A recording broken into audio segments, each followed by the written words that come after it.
बिस्मिल्लाहिर्रहमानिर्रहीम। अस्सलाम वालेकुम। मैं हूँ जाहिदा। आप देख रहे हैं CID न्यूज़ नेटवर्क इस्लामाबाद। आज की ताज़ा तरीन खबरें। सिर्फ एक दिन में पंजशीर पर कब्ज़ा कर सकते हैं अफ़गान तालिबान। तफसील के मुताबिक अफ़गानिस्तान में अब 20 साल वाली सूरत हाल नहीं रही।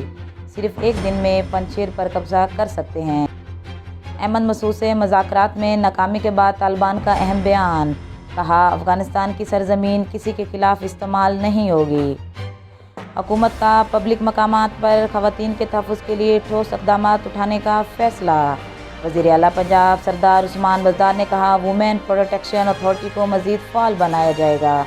ख़वातीन से बदसलूकी कतन बर्दाश्त नहीं, इसके खिलाफ सख्त एक्शन लिया जाएगा। वज़ीर आज़म से अरबाब ग़ुलाम रहीम की मुलाकात। वज़ीर आज़म इमरान खान से मुआविन ख़ुसूसी डॉक्टर अरबाब ग़ुलाम रहीम ने मुलाकात की, जिसमें सिंध की मजमूई सियासत, सूरत हाल और सूबे में PTI की मौसर तंजीम साजी के हवाले से तबादला ख्याल हुआ। मीनार पाकिस्तान वाक़या में 71 साला बुज़ुर्ग को गलती की बुनियाद पर गिरफ़्तार कर लिया गया था, जबकि बड़े पैमाने पर जब गिरफ़्तारियाँ की जाती हैं तो गलती हो भी सकती है। जिसने बुज़ुर्ग को गिरफ़्तार किया उसे शोकाज़ का नोटिस दे दिया गया। अफ़गान क्रिकेट बोर्ड का अपनी टीम पाकिस्तान भेजने से इनकार। तफसील के मुताबिक पाक अफ़गान क्रिकेट सीरीज़ मुलतवी करने का बाकायदा ऐलान कर दिया गया।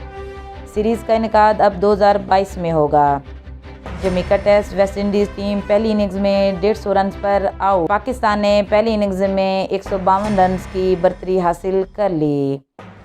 सिंध में स्कूल 30 अगस्त से खोलने की मशरूत इजाज़त। सिंध तालीम का ऐलान, सिर्फ वैक्सीनेटेड अफराद ही स्कूल आ सकेंगे।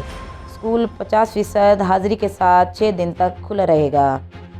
मुल्क में आज कोरोना के बायस 91 अफराद इंतकाल कर गए। NCOC के मुताबिक 24 घंटे में 4075 नए केसेस रिपोर्ट। टेस्ट मस्बत आने की शरह 6.79% रही। ये थी अब तक की खबरें। मज़ीद खबरों के लिए देखते रहिए CID न्यूज़ नेटवर्क इस्लामाबाद। अपना ख्याल रखिए और दूसरों का भी। अल्लाह हाफ़िज़। Watching CID News Network Islamabad.